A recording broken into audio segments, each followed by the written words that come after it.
to recap the spring market stats for us.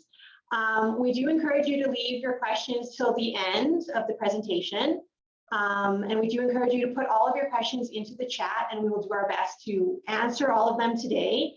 If we don't get to your question, we do encourage you to follow us on our social channels, and we will follow up with answers to those questions at a later date.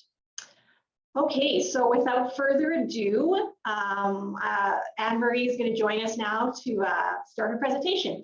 Thanks, everyone.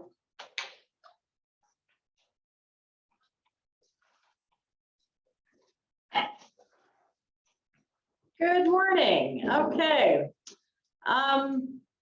So I would say it's been a really interesting time, obviously, with what's been happening in real estate. This morning was another announcement on Bank of Canada rates, which I'll talk about shortly. I think the first place to really start with is just talking about what's been happening across the province. Overall, we have been seeing that sales activity is really performing as I expected. We had thought that sales would start to come down compared to last year, given that last year, especially early last year, was a record year of sales activity. So it shouldn't be much of a surprise that we came off of that, especially given we had such changes that happened in terms of, essentially what happened in lending, right? So we had, big increases in lending rates. That tends to slow the overall sales activity. We are seeing that happen. What also is interesting that's happening is that we're seeing a bit of a shift in dynamics. So even though that sales, have come off, we're seeing a larger pullback in the detached market. Now, this really is consistent with what you would expect because typically detached homes are more expensive. Now, one thing to note is that even though sales have been coming down, they have been staying strong relative to what we were doing prior to the pandemic. Why that's important is because, we've gone through such a different sort of scenario. I mean, COVID impacted the market in ways that nobody really had expected. We saw exceptionally strong sales through that low interest rate environment following what happened in the pandemic. But we have to remember that prior to the pandemic, our economy was in a far different situation. I mean, we were struggling with job losses. We saw some, loss of interprovincial migration, so people were leaving our province.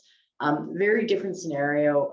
So even though that sales are coming down a bit from the levels that we've seen, they are remaining strong because our economy is in a much better situation.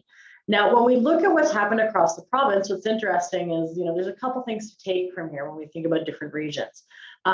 Sales are down, compared to last year on a year-to-date basis, really across every region. But what I like to look at is what is that spread over that longer term average, so that 10-year average. And what we're seeing is that really Calgary is the market that is seeing really levels remain exceptionally strong.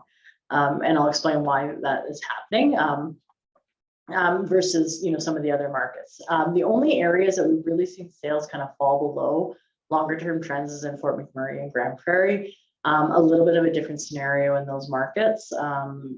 And there's been some adjustments there. They haven't necessarily had the same level of job growth. It's been a little different. Now, that's not to say that they're not healthier markets. It's still really, we're not talking about any major changes here. They're still, I know it says a 13% decline from the 10-year spread and 9% down in Grand Prairie, but keeping perspective, that's not really a lot of change relative to longer term trends given the size of the market. On the whole, though, the most of that larger growth has really been driven from the Calgary market. And again, I will explain what some of those differences are. Let's talk about rates. Okay, so we saw this morning Bank of Canada raise their rates. There was some discussion about, if they were going to do that or not. I think the original expectation for this year were that rates were going to remain stable and not change. Now, what happened? First of all, keep in mind that the mandate is to control inflation. We have been seeing inflation levels come down. This green line here, if you can see that, that's our inflation levels. They have been trending down. Now, the challenge is last month, we didn't see that same decline. Okay, so that inflation challenge is still there. It's not at the target range. So this shaded green bar is really where that target inflation range is. We're not quite there yet. Now, Now we know inflation is also a lagged indicator, right? So it takes time before these rate gains came in, before it would impact the overall inflation levels. We have seen some progress there, but the Bank of Canada obviously feels it wasn't quite enough. And part of that is in part because of what's happening in housing markets in other parts of the country as well. They have been strengthening as of late, so that likely gave them enough reason to increase the rates this morning. So we saw another increase this morning. Now, another thing that I find interesting though, and when I look at this on a broader perspective, is not just what's happened on inflation and what the Bank of Canada has been doing, but when we look at that discounted 5-year mortgage rate, they really have narrowed that spread. So if we think beyond what's happening this year and into next year, those discounted 5-year rates are at levels that are essentially, well, they were at levels that were the same as the Bank of Canada target rate. And they might be increasing a bit over, and some of those levels have been pushing up a bit, but the fact is that they have been narrowing that spread because there is an expectation on the banking side that rates will start to come down into 2024. Now, as I said before, we had originally expected that, rates would remain relatively stable this year, with declines coming in 2024. Obviously, we saw an increase from Bank of Canada. If we think about what's happening as we move next, it will be further gains. Much of that will depend on how inflation progresses. And one of the challenges, I guess, in terms of the Bank of Canada's perspective is because we have such a strong labor market, they haven't seen enough of a pullback in housing activity. And they haven't seen some of that adjustment, and hence why inflation levels haven't been coming down fast enough. So that's something that is continuing to weigh on the market. Now, there's always been a lot of questions on, why does some of this matter? And why is there this target on inflation? And part of it is because when we think about the last time we were in an inflationary scenario, which was a long time ago, that was like kind of in the early 90s and the end of the 80s that we really had that persistent inflation before they started inflation targeting. The challenge is if it's not dealt with, it could lead into a potential more severe correction in the future. And even with levels that we're seeing today and these higher interest rates, it has kind of increased that risk of recession. And that's why there was a lot of that front loading of the interest rates that we saw happen.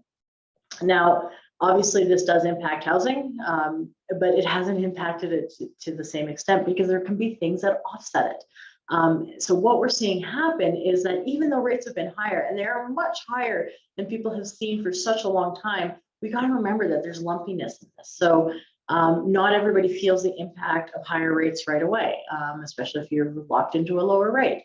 There's also, there's some time lag with that sort of stuff. So it takes time before that filters through in terms of the impact on housing. On the other side, especially in Alberta, it's our economy that's really helping offset the impacts of the higher rates. Now, Alberta is, along with Saskatchewan, are expected to become the leaders in economic growth in terms of activity this year. And a lot of that is to do with the energy sector. One thing I have to point out is, I know there's been a lot of move towards diversification, but the mining, quarrying, and oil and gas extraction still account for 26% of our overall economic activity. And if we think about the economies that are expected to outperform, so Alberta, Saskatchewan, Newfoundland, a lot of that is because of their share, how important the resource sector is to their overall economy. So Saskatchewan is, again, in a similar situation and Newfoundland to a greater extent, the resource is really, it's a large industry and it does support a lot of activity throughout the province. Alberta is benefiting from that this year. I mean, we've seen the opposite side of that before, but the fact that it's a stronger sort of environment in that actually helping support some of our growth that's expected this year.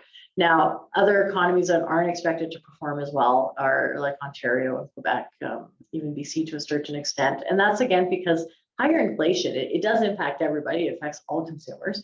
But for markets like Ontario, where there's much more manufacturing and it's a different sort of composition of their economy, they're expected to feel that impact much more so.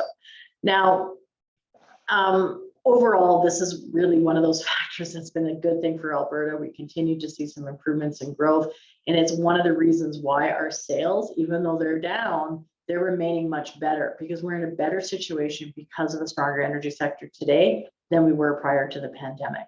Now, it's not necessarily relating and turning into the same job growth, but we have to keep in mind that profitability and that additional income that even the provincial governments are getting, that gets funneled into our overall economy.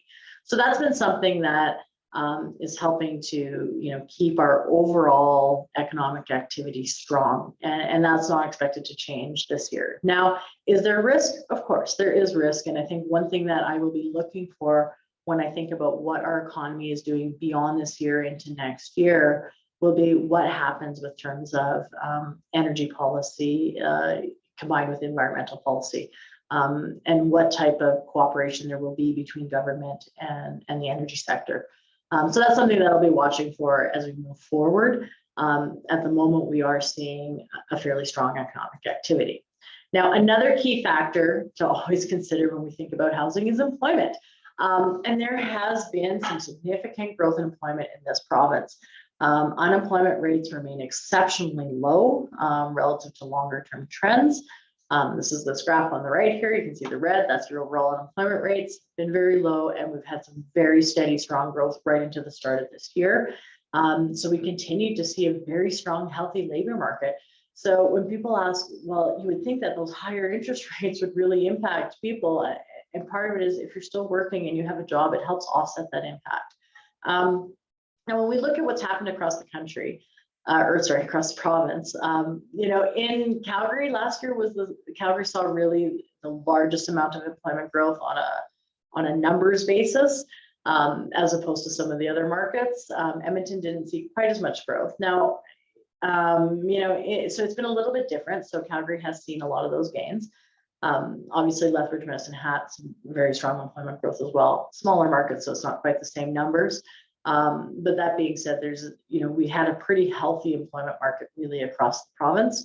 Now, when I look at changes over the first quarter, we did see that Calgary did see some job loss. Some of that, though, again, was tied to changes in the retail sector and different sort of industries. Edmonton saw a much stronger growth in the first quarter, and that will continue to fuel housing market activity. So I almost look at it, remember employment levels, it's kind of a lagged effect on how it impacts housing. So all of that growth that we saw in Calgary and a lot of those areas, that's going to continue to fuel the housing market activity that we're seeing today this spring. Some of this growth that we're recently seeing, and if it continues in markets like Edmonton, that's going to help support housing activity as we move into the later part of the spring. And I think we're starting to see that play out in those markets as well, even when we looked at May numbers. But on the whole, when I look at this, because I think that, a lot of concern has been raised with, well, is this a sustainable market? What will we see happen in housing? Is there a massive correction coming? I'd say, well, on the fundamental basis, first thing is that, we do have a relatively strong economy. We continue to see some fairly strong employment numbers. And that's something that, there is no real risk that I'm seeing on a short-term basis in terms of what that could do to housing. So essentially, this is still continuing to support a very strong housing market in terms of overall demand. Now, another key factor, I always like to look at what happens between different sectors and different, what types of jobs are being created, where are we seeing some adjustments. Where there was a bit of a surprise in 2022, so last year, as we saw a lot of job growth in the professional, scientific, and technical areas. Why this tends to matter to me is because these really tend to be higher paid positions, and they tend to result in stronger housing activity. It just translates it into housing demand much sooner. So that really was, and it was a surprise because that wasn't expected. Much of the employment growth that was expected last year was expected to be driven from, really a reopening of the economy. So areas that were most impacted, like accommodation and food services, which we did see growth, culture, recreation, information, and like that sort of area. That's where we expected to see some of those gains last year. Wholesale, retail, trade. Fully expected. What was unexpected was that growth in professional scientific. So that's also another factor that's supporting a stronger housing market.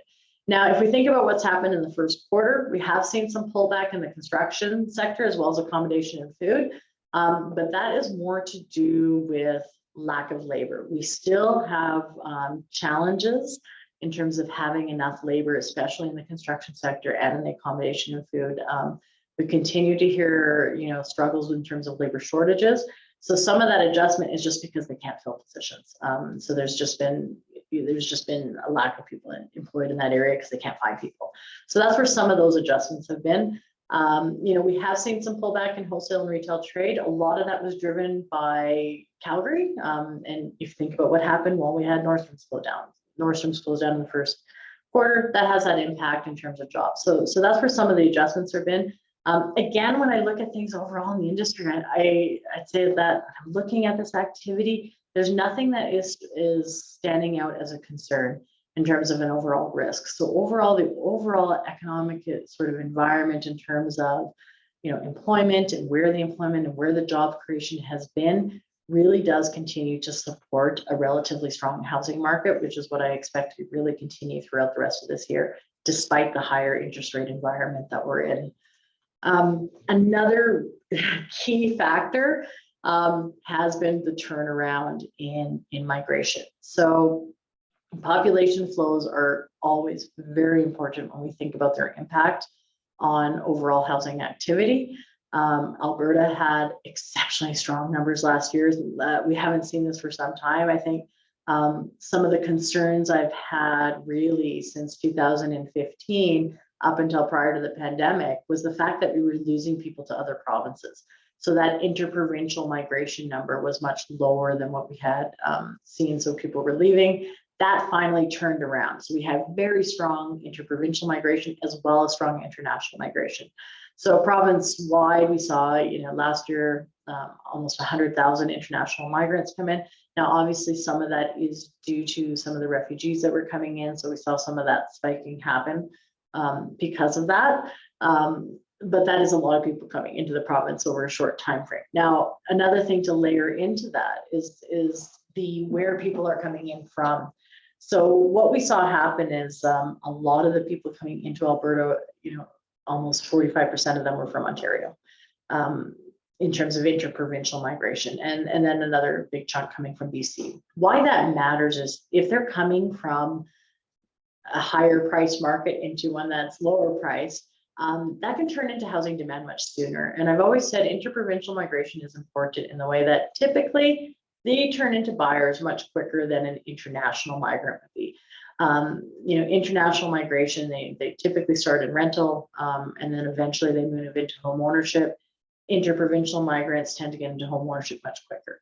So those flows, and especially if you're from a higher price market, well, you're less sensitive to prices in even in Calgary. Like, so for example, I mean, if you're coming from a market like Toronto, where the typical home is over $1 million, and you're coming into Calgary, even if the prices have increased, at a $600,000 price point or $650,000, that still seems like a lot less than what you were coming from. So that's a factor as well that has likely continued to support much stronger demand in terms of overall housing activity. Now, what it's also done is it's caused some supply challenges in the market as well. So we're seeing some of that happen and play out as well in our overall market conditions. Now, one thing I do want to talk about is rental.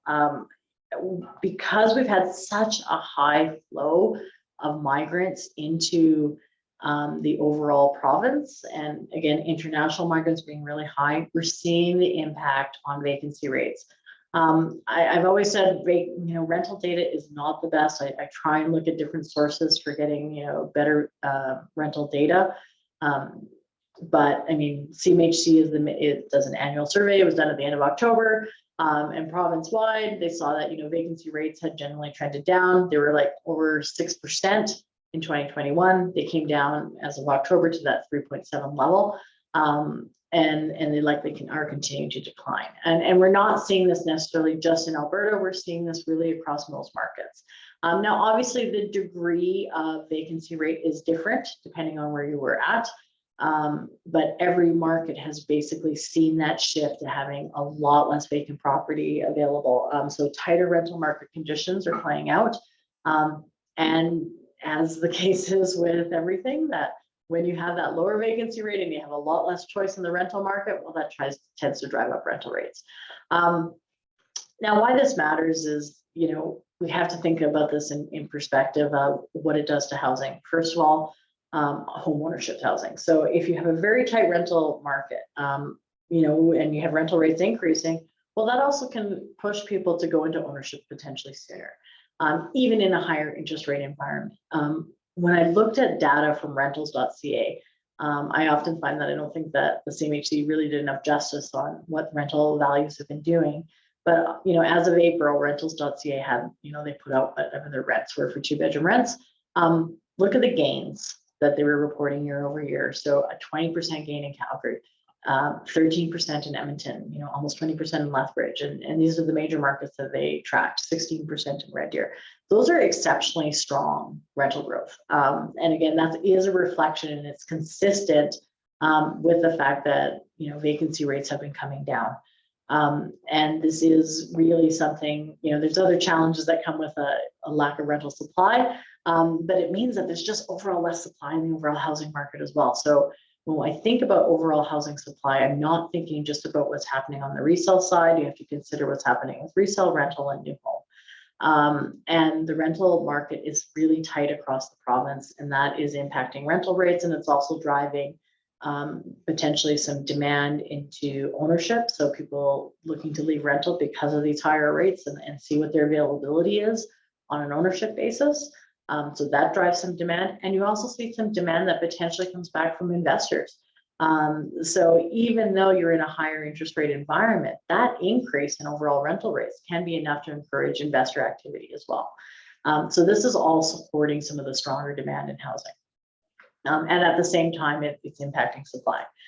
Now, I want to spend some time talking a bit about what's happening on the new home starts levels. We know that new home activity, typically, especially as you have population growth, it can actually really create much more balanced conditions. It's overall supply that's adding into the market. So it's important, right, to look at what's happening on the new home side. Now, last year was almost a record year in terms of starts. In Alberta, it was just shy of that record. So very strong starts activity last year. However, again, we have to put it in perspective to how many people are actually coming in into the market in terms of overall population. So in Alberta, we had, as I said, about 145,000 migrants coming into Alberta. And I did some rough estimates for Calgary and Edmonton because I wanted to show you some of the differences. So one of the reasons why Calgary has been performing a bit better in terms of overall activity is in part because we're getting a larger share of that migration flow. Stats Canada data is typically based off July to July. And what we saw is that out of all of the population growth that happened based off that measure at the half year, Calgary was getting represented about half of the population growth in the province. So that's stronger than what we traditionally see. Usually it's about a 40% split. So we've seen a little bit more people coming into Calgary, which is likely explaining why the Calgary housing market has been a bit stronger. Now, if I take those migration numbers, again, because they don't perfectly align with how Stats Canada measures on an annual basis, but that 145,000 represents migration in 2022. So if I take that same 50% level for Calgary, and then I use the same rough estimate on Edmonton, it wasn't 50, I think it was 40 some odd percent of the total growth. I applied those same levels. So that means roughly 72,000 migrants, this is an estimate, came into Calgary, and about 52,000 in Edmonton. Okay, so that's what that numbers in those tables represent. It's an estimate of just out of that migration, how much was coming into Calgary and Edmonton. Well, why that matters is because I try and look at how many people are coming in relative to how many new households are being created. So those level of starts. We see the starts activity. I did break it out for you, 33,000 in the province, 17 in Calgary, 14 in Edmonton. Why that matters is because we think about how many households are formed. So if we assume out of, let's say, the 145,000 that came into Alberta, based off the last census, there was like 2.6 people per household. So if just taking some simple math, that's roughly 55,000 new households that are being formed. But your starts were only 33,000. So it does point to the fact that there could be a shortfall here. So there was more, the housing starts didn't really keep up with the number of households formed. Now, they're never at a perfect match, but I think when I look at these things, we have to keep in mind that we're also dealing with not a lot of supply in the rental market and not a lot of supply in the resale market. If you see, like, those numbers can be higher. So there's been times that I've seen housing starts that are really low relative to households formed, but you had a lot of supply in rental and you had a lot of supply in the resale. So that makes sense. In this case, we've had not a lot of supply in rental. We didn't have a lot of supply in the resale market, and the housing starts were just not that strong. So we're in a shortfall here. And this is really, kind of contributing to that lower sort of supply environment. Now, when we think about the differences in Calgary and Edmonton, they both see some shortfalls as well. That shortfall in Calgary is a bit higher, in part because there was more people that came here than we've traditionally seen. And so relative to the starts, we're seeing a much greater shortfall in Calgary. Also keep in mind that, the vacancy rates in Calgary have been lower than what they were in Edmonton. So that's also another factor. Edmonton still had a little bit more rental supply than what we saw in Calgary. Either way, so what we're seeing is a little bit of, and so why this again matters, and why am I telling you this? Because we're seeing some different conditions playing out in Calgary versus Edmonton.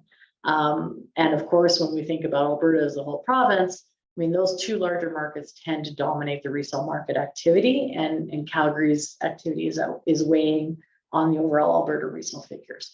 But we are seeing some slightly different trends. The market conditions in Calgary are far tighter than what we're seeing in Edmonton. And part of that is to do with the overall supply. So, and this is also playing out in the new home market. So in the first quarter, we saw province-wide, housing starts have actually slowed. And that's, again, partly due to the pullback in both the detached and semi markets, whereas we've seen improvements in both row and apartment.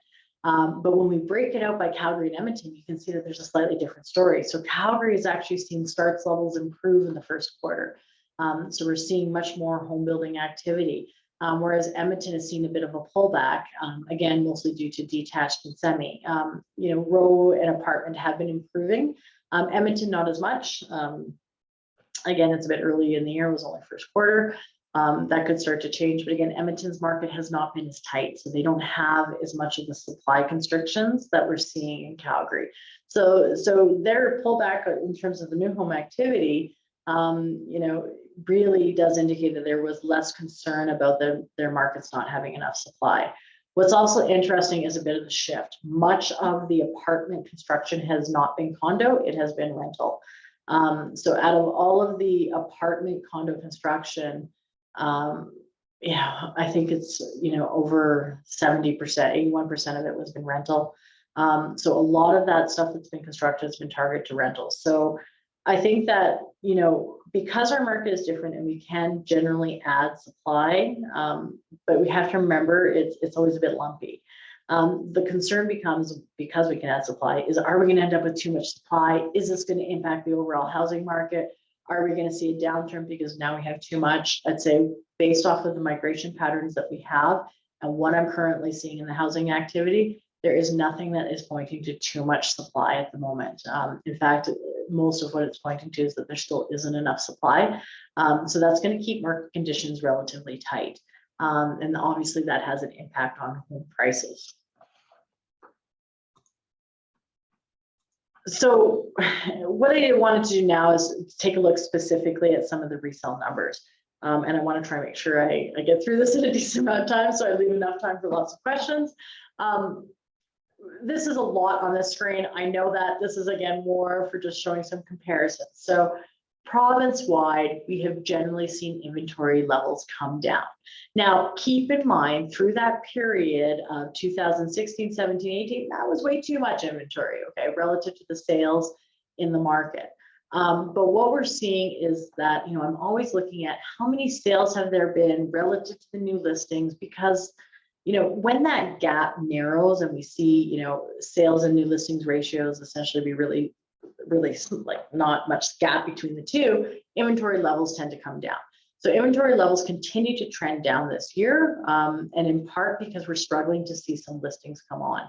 Now that in many ways makes a lot of sense. The challenge that we're seeing with new listings, again, is for people who are already, they're already in the market, they potentially have a very low interest rate, and because conditions are really tight and there isn't necessarily a lot of supply choice, especially in Calgary, it makes it much more difficult for them to want to make any changes at this time. It's also harder for a move-up buyer that's an existing homeowner because of the higher interest rate environment. So this is something that's kind of prevented some of the new listing growth coming on in the market. But at the same time, because of all these population flows, our sales are staying relatively strong. So that's causing inventory levels to come down. Now, that being said, province-wide, we're not at those record lows that we had in 2006. Now, that isn't adjusted for population. If we adjust that for population, it still is a very low inventory environment. Now, what I wanted to point out is the differences between Calgary and Edmonton. So Calgary has seen, that level of sales and new listings is very, very tight. There's very limited gap there. So we've seen that, as listings are coming on, sales are increasing at that same sort of level.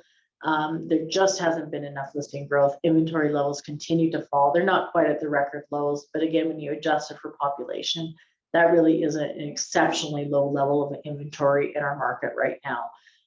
Edmonton has not faced the same challenges. So we did see that same spike last spring that everyone felt in terms of overall activity. Not a surprise because people were trying to get in ahead of all those rate gains that were coming. And we know that the second half of 2022, we did see some sort of stability in terms of, in Edmonton, the inventory levels kind of rose and they kind of stayed a little higher. They've only recently come down, but look at the gap difference between the sales and the new listings in Edmonton. There is a much more healthy sort of environment in terms of the level of listings and level of sales. Yes, it's been tight lately, and we have seen inventories come down a bit, especially this past month. We did see a bit of a spike increase in terms of sales growth relative to the listings. That did cause some inventory declines, but in Edmonton, it's not near those record lows. So this is driving different sort of trends in terms of, how this impacts price in different markets. And I think that's why it's really important to look at this because, oftentimes we talk about, like the national market drives me crazy when we talk about national market because there isn't really a national market. Just like province-wide, we have to consider there are differences depending on your location. And even though we're seeing some of these trends play out, province-wide, we have to note there is a real big difference between Calgary and Edmonton right now. And a lot of that is to do with what I expect is that a lot more of that population flow has been happening in Calgary versus what we're seeing in Edmonton. When we think about the impact on price, I'd say, the main thing that I always consider is what's happening in terms of months of supply. So that's really looking at that relationship between sales and inventory in the market. And, months of supply levels are exceptionally low. And again, because of the challenges with inventory. And as those numbers get really tight, we see the impact on price. When I look at the overall pricing activity, we know 2022, we had exceptionally strong growth early in the year, far higher than anyone expected. And so we had really strong price growth over a very short time frame. We saw that activity really cooled in the second half of the year in terms of, better, some, pullback, and I mean, we really overshot some of those gains. What has been a surprise is the pace of growth that we're seeing this year. I had figured that prices would start to improve from the levels we saw at the end of 2022. I did not expect them to increase as fast as they have been. And again, a lot of that has been driven by Calgary. Edmonton hasn't necessarily seen that level of growth. So when we look on the right, there's really a couple things. The first graph on the top is looking at the benchmark pricing, and the graph at the bottom shows you the months of supply. So conditions in Calgary really have remained quite tight, and they've tightened further. Now Edmonton has come down, but it's not as low as it was at last spring. Whereas, in Calgary, we're seeing conditions are almost as tight as they were, a little bit tighter than they were early last year. And part of that is, again, I don't want to repeat myself too much, but it is in part due to that level of population growth that's really driving a lot of that limited supply in the market. So very tight conditions in Calgary versus Edmonton. Now, Edmonton has seen some tightening as of late, and it's starting to impact price. So we're starting to see some price improvements even in Edmonton. Like if you look at that top graph, we're seeing that, they're starting to move and trending up. But it's not as high as it was last year. So year over year, you're still going to see some declines in terms of pricing in Edmonton. And in part because of, again, they just haven't been as tight. Whereas Calgary, because the conditions are really tight, we've actually seen a new record high. That was not something I was expecting. I didn't think that we would hit a new record high this year. I did think we'd improve, especially early in the year, and then level out. I did not expect to see such strong price growth. And that really is a reflection of the exceptionally tight conditions. Now, if we think about what will happen moving forward, I think that the challenge with the lack of inventory at the moment and the fairly strong demand will persist until supply can come on. So again, if we think about the new home starts, that can add supply to the market. But again, that stuff takes time before we start to see that play out. So you're likely to continue to see some of these tighter conditions persist over the next several months until we start to see supply levels shift. Now, they can shift in several ways. One, we could see more new home activity, so that's adding competition in the market, as well as prices continue to rise. That really tends to impact demand. I mean, that will start to slow or push some people out of the housing market. Again, part of it depends on where they're coming from. But that's something that could start to adjust, and we could start to see levels at least not fall any further. But it's going to take some time before we move into much more balanced conditions. So that's, we are far tighter than we were. Edmonton has seen some pushback as of late, but they're still not as tight as they were last year. So you'll likely continue to get very divergent trends depending on location. But on the whole, I think this tightness in Calgary is going to persist for several months more before we start to see any shifts.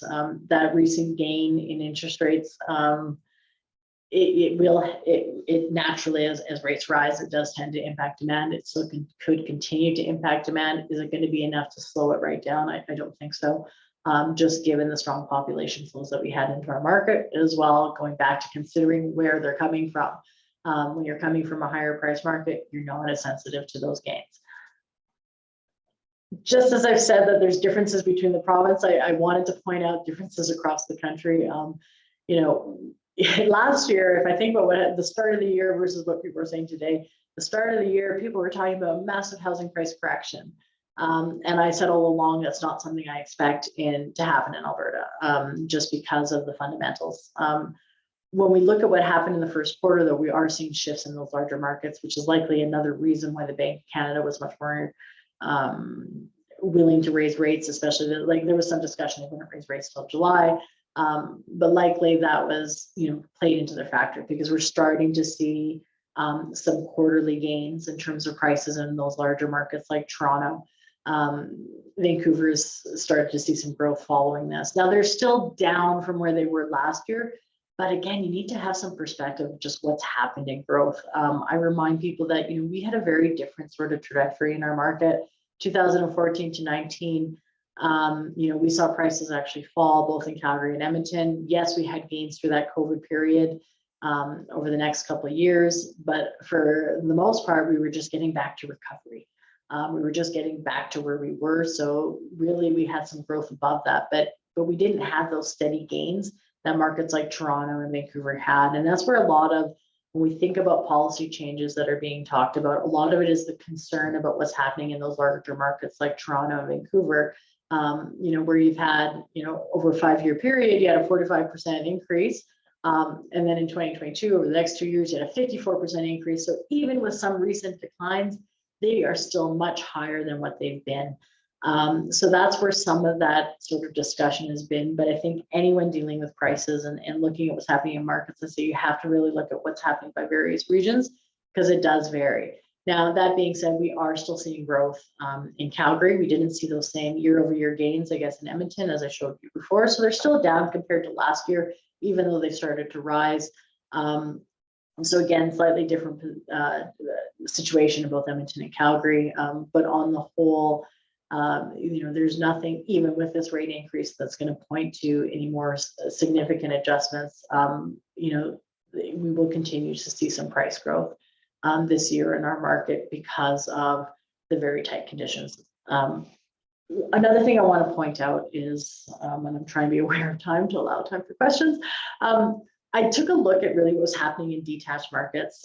We know that this has traditionally been a large segment of the market. What we're starting to see is, especially in Calgary's market, it's representing a lot less of the sales as people shift towards more affordable options.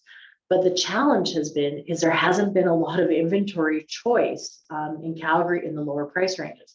So for some time, we haven't had any product under 200,000. But look what happened in even the 300 to 400 and 400 to 500,000, and like there has been a decline in inventory across really all price ranges that are below 700,000.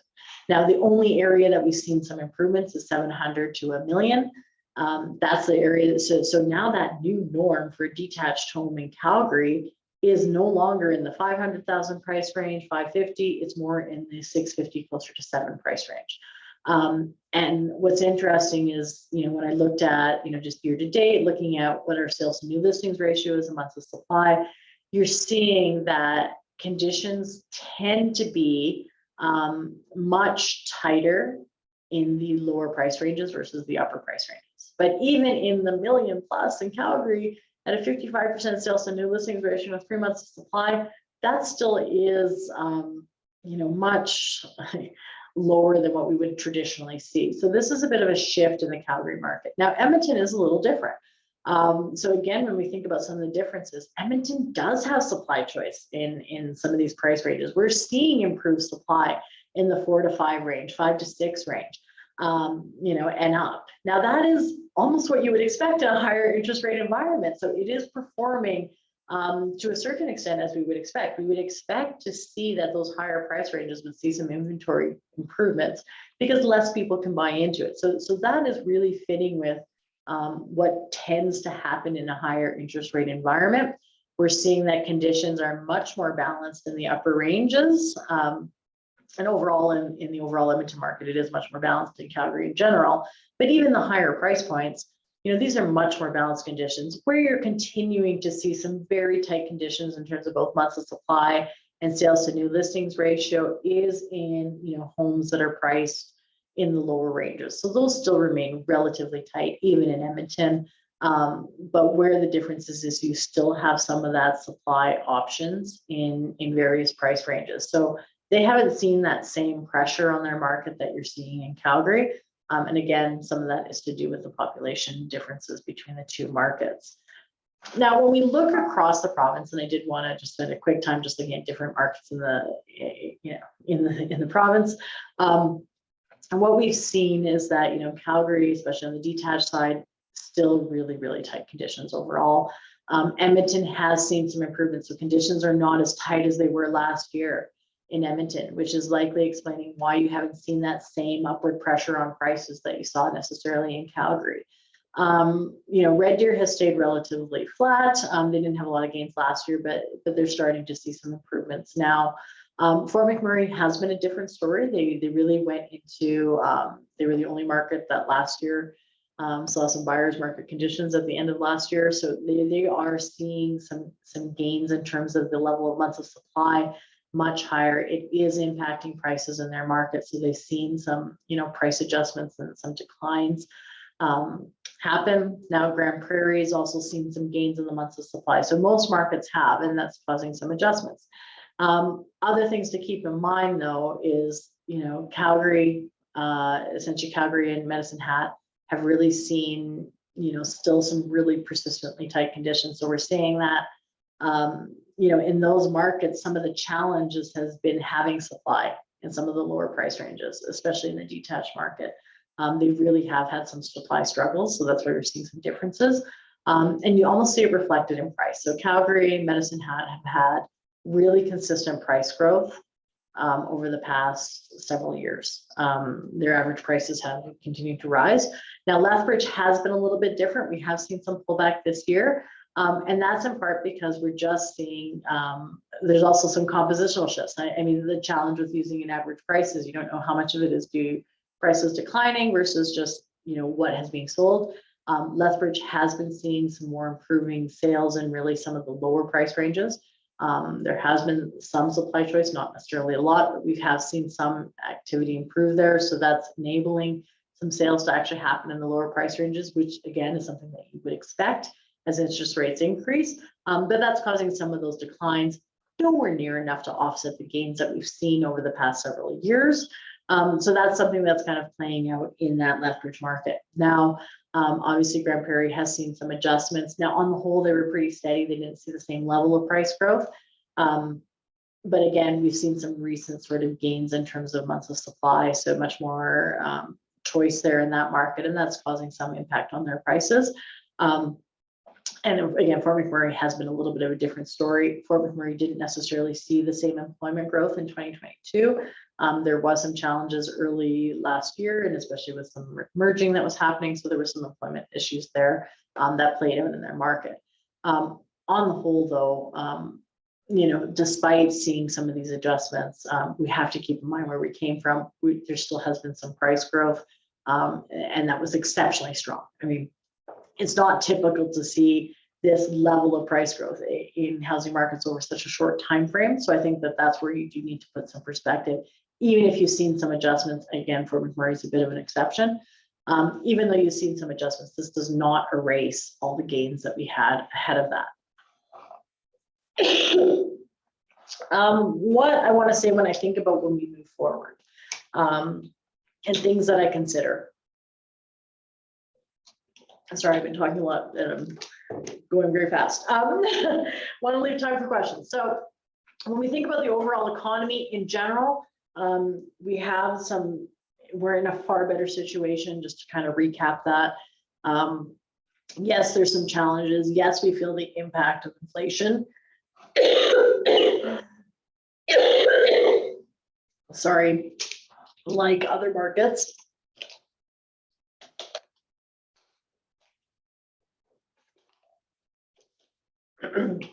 Sorry for that pause.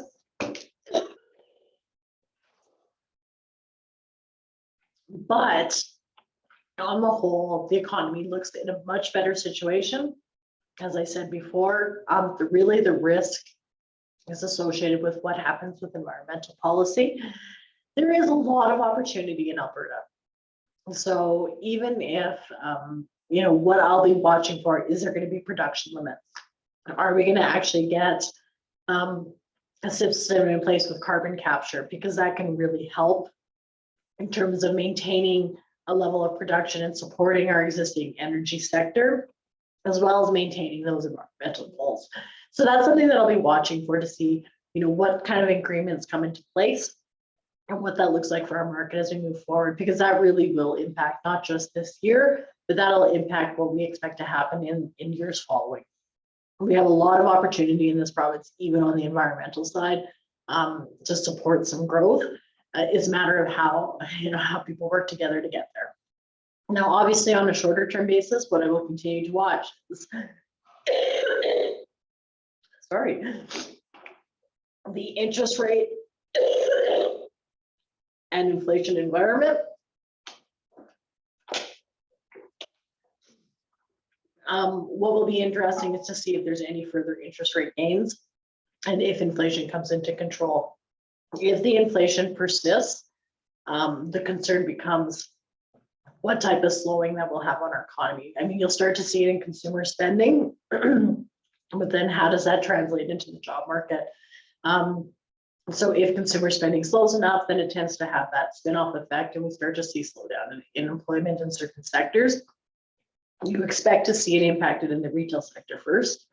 As if you're spending more on groceries, that gives you less money in disposable income to spend on entertainment and travel and things like that. And so that's something I'll be watching for as we move forward, is, are we going to start to see those inflation levels come down? If we don't, we could still continue to see that upward pressure on interest rates, which can have more of a cooling effect on housing demand. Another key component will obviously be supply and what's happening in terms of overall supply in the market. We have seen some improvements in starts, at least in Calgary. We haven't seen it necessarily in Edmonton, but it's about, are we going to be able to meet that housing supply? Especially if our population growth continues at this pace. If we continue to see this many people coming into the market, then we're going to need supply to house them. And the only way that only return to more balanced conditions really comes down to, do we have enough supply to meet that demand? And again, there's several aspects that can impact that. Obviously, the new home market, but that's what I'll be looking at, is how many households are being formed, how many starts are we having, and are we going to return to a more healthy rental market? With the rental construction, it should support a more supply in the overall rental, which will take some of the pressure off the market. But again, it's about, when does that product come available? We know there's a lag from start time to actual availability on the market. So I don't think that we're going to see much of those changes happen this year, maybe by the end of the year, which could support much more stability in terms of overall resale markets and home prices. But really, I think some of these impacts will more influence the market as we move into next year. That being said, we always have to consider that conditions will vary. As I showed you, there are differences between Calgary and Edmonton. There are differences in every market. And I'd say for anyone who's dealing with buyers or sellers in this market, it's really important to look at the differences between price range, property type, and location. We are seeing much more activity, especially, in like the more affordable areas of the market where they exist. So Calgary, that affordability now has shifted more towards condo activity. So that's where we're seeing activity improve. Edmonton, again, yes, you're seeing that shift as well, but to a certain extent, they still have more supply, especially in more affordable detached ranges. So it's a little different in their market, and their conditions aren't quite as tight. So it's really important for you to consider all of those various differences, because they're not all the same. And oftentimes when we do talk about this overall housing market, but it's important to remember that these conditions can vary. With that, I'm hoping we still have time for questions. So I'd like to see if you guys have any questions, and happy to talk further. Okay, Anne-Marie, so the first question we had was from Kate McInnes. She says, Calgary employment market is very highly based on crude prices. We saw price of oil go down a bit, followed by Suncor layoffs with OPEC, Saudi cutting production. There's a bit of an increase in oil prices. In your experience, do you see much of a direct correlation between OPEC crude price and the Calgary market, or are the cycles too short and too much delayed? There can be. So when it comes to oil prices, it really comes down to how low they are and for how long. So I don't worry too much about short-term fluctuations. Obviously, the best time to look at is back in 2015. Like, oil prices came down in 2014, and then they stayed exceptionally low. And when they stay low for a prolonged period of time, that does tend to have an impact on employment. Now, that being said, because we just went through that in 2015, right up till the pandemic, you might not see that same sort of relationship play out, because we didn't see necessarily the same hiring level of activity once as energy prices became stronger. So yes, we saw more, there was a level of production that was still happening, but you didn't necessarily see, companies hire to the same extent. So they are still pretty lean. I mean, obviously Suncor, they announced that there's going to be those job layoffs, and some of that's also restructuring to put them in a better position. But again, I don't necessarily see that same impact happening like what we went through in 2014. Another thing to note is it depends on what segment of the market that was impacted. So if we think back to, historically looking at, what happens in our employment, it's obviously key to our economy, as I said before. But in previous recessions, it depends if it impacts production versus impacting, depending on the types of jobs. So in 2015, Calgary was actually hit harder than Edmonton, because we saw more layoffs in terms of head office jobs versus what we saw in terms of field jobs.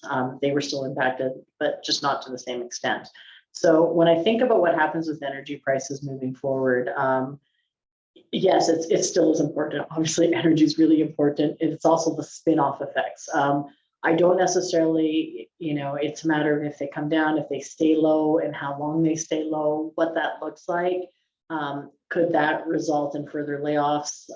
Potentially, but it won't be the same extent of an impact as what we went through, because we didn't see the same hiring boom that came over the last when prices went up again. So if we think about what happened in 2020, 2021, and 2022, when energy prices were higher, we didn't see the same hiring boom. So I wouldn't expect to see the same pullback per se if prices came down again. Where there is again more risk is in terms of what are the longer term policies in terms of how net zero is going to work essentially for our province. So that's more of a longer term sort of implications, and what that could do to the job market is something I'd be probably more concerned about at this stage than some of the short term fluctuations that you might see in energy prices. Fantastic. Thank you, Anne-Marie. So the next question we have is from a Tyler Martineau.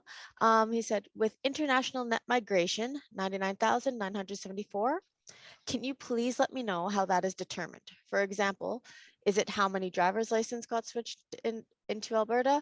I'm wondering if it's how many adults moved into Alberta and maybe not including minors. I read one article that we had over 400,000 people in total moved to the province. So those numbers I pull from Stats Canada. So that's a measure that, again, I'd have to see how they do it. I think they don't really get validated until you actually do a census. So every 5 years, but I'd have to look into all the details. I can't remember offhand exactly how they drive that. I use Stats Canada as my measure because it's consistent on how they've done it for several years.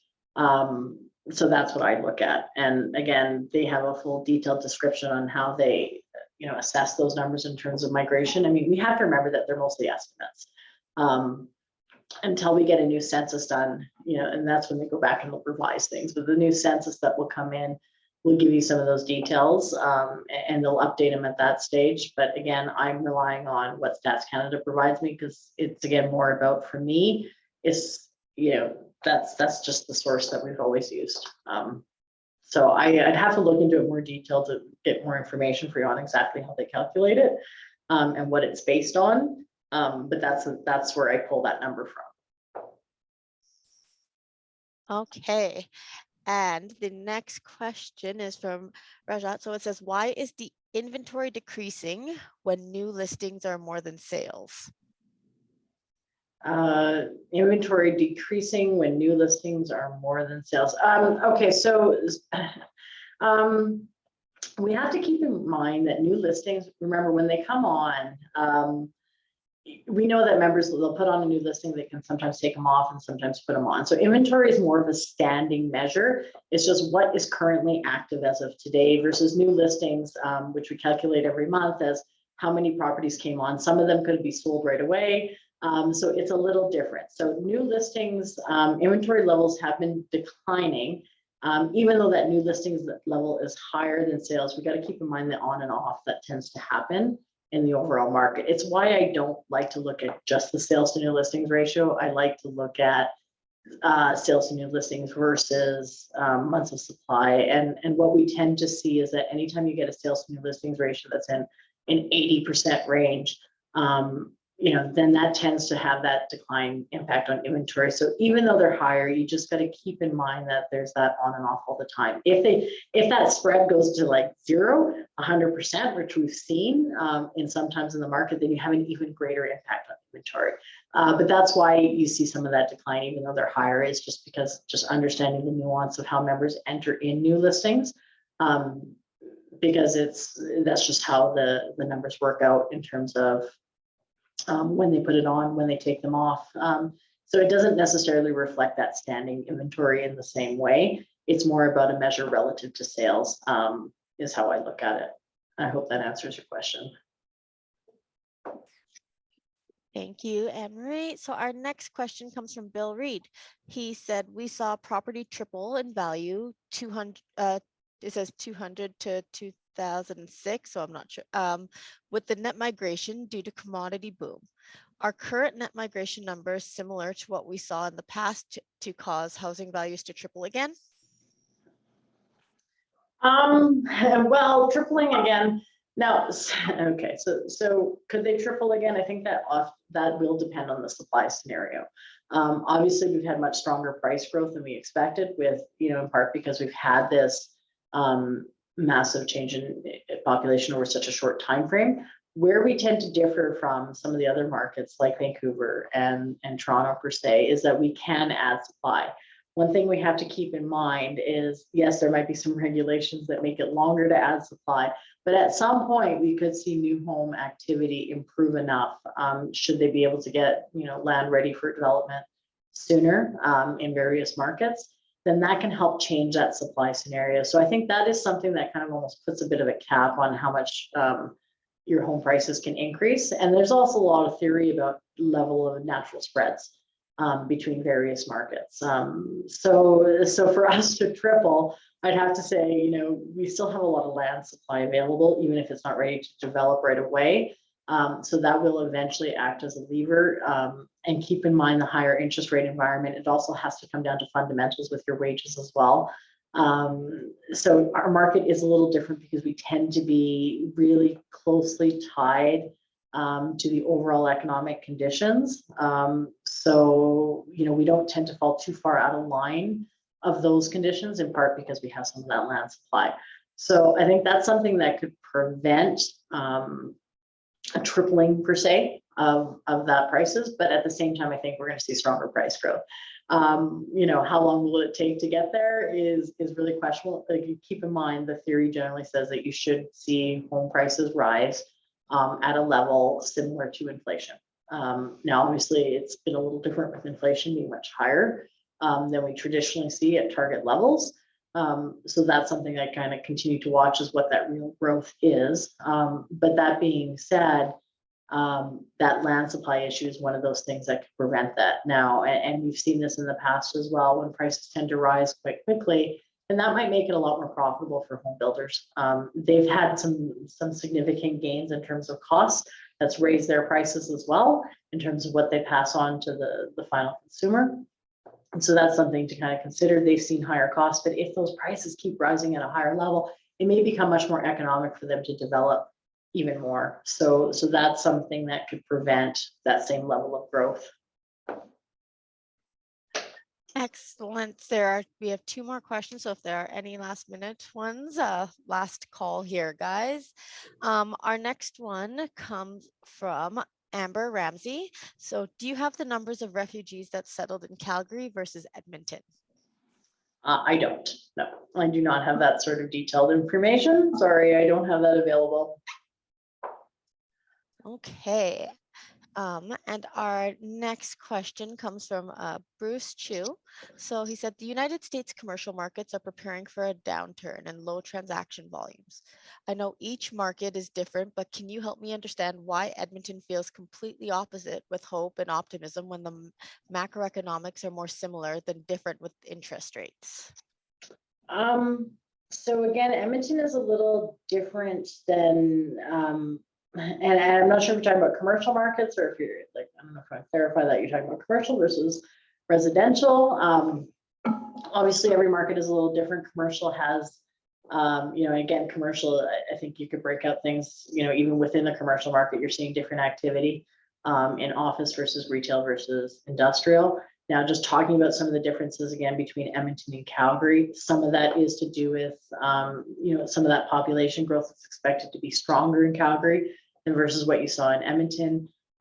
If we think about what's happening in the US, higher interest rates are affecting everybody, but it's about how your economy can help offset that impact.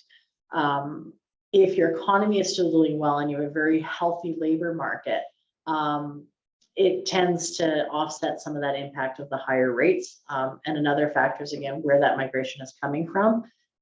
If we're seeing interprovincial migration, especially from higher price markets into ours, it has less of an impact in terms of housing, because again, if you're coming from a higher price market like in Toronto, your sensitivity to those interest rates is probably far less, because you're looking at a much lower cost of entry in terms of housing.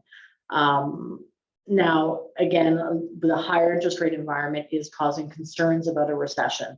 And even in Canada, there's been a lot of discussion, is there going to be a recession this year? I think earlier on in my slides, I did show differences between the markets. Ontario is not expected to see a lot of growth in economic activity. And there are differences, and differences in part because of how your economy is composed of. So what has been helping Alberta is the fact that we have a higher energy sector, comprises a larger share of our economy. And while there are some adjustments in oil prices, generally they're in a better situation today than they have been over the past several years. So that's supporting a stronger economic environment in Alberta. And then that also changes sort of consumer confidence and how we're looking at it, because if people are employed and they're working and they're still seeing some fairly strong labor growth and wage growth, then they're less impacted by that higher interest rate environment. Okay, and our next question comes from Tyler Martineau again. So we have, what are some of the biggest threats you are watching for that could impact the Alberta market? One example could be what will happen when so many people in Alberta need to renew their mortgage at new rates. Can you please speak to that example and any other concerns you have and are looking at? Yeah, so I would say probably my biggest concern long-term would be what happens with the energy sector with environmental policies. That is probably kind of top of my mind because it's such a big part of our economy with the energy sector. If they are forced into production cuts versus emissions that they can do with carbon capture and things like that, that's a very different scenario. So if they're forced into a level of production cuts to meet their emission targets, that can have a very different implication on what our labor market looks like, what our overall economy does, versus if we can sort out some sort of carbon capture.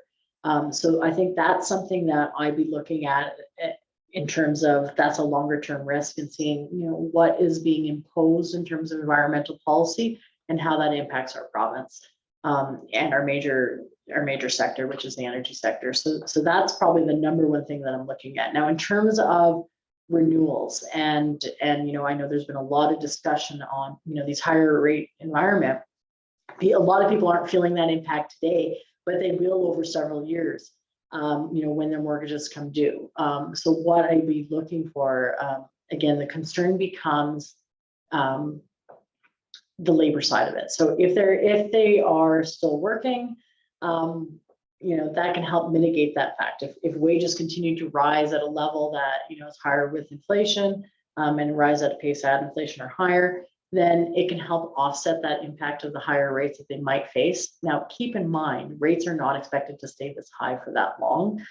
There is a general expectation that rates should start to move into a more normal situation. So it's a matter of where do those rates settle at? I mean, I think no one is expecting the rates to stay at this higher level at the moment. So that's also another factor. The expectation is rates should start to come down by 2024. If they do start to come down, then it should have less effect. If they stay higher, the concern becomes what happens in terms of insolvency. Like, could you have more properties coming on the market? Could you see some supply gains? That's something to sort of consider. Currently, we haven't seen any of that. We're still in a very low inventory scenario.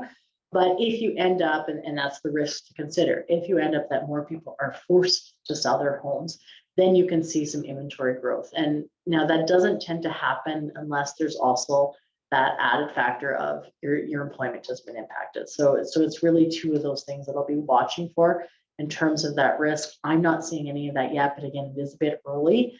So if rates tend to stay in this high level, then you could see some of that sort of short-term impact in several years from now. If the rates do not start to come down, you could see some supply gains.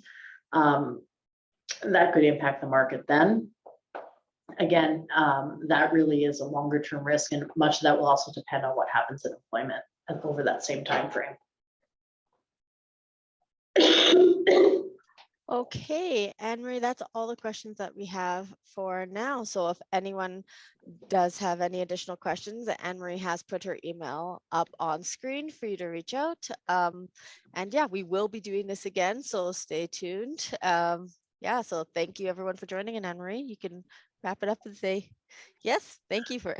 Thank you, and yes, and always, if you have any questions or you have any, feedback or anything that you also want to tell me, I always tell members, I'm happy to hear even some of the things that you're hearing on the ground. That information is always useful to me. So any information that you're hearing in your local markets or some of the stuff that you're experiencing or seeing, please let me know. I always like to see if I can get some of that sort of information that kind of layers in with some of the stats that I look at on a daily basis. So Have a great day, everyone. thank you.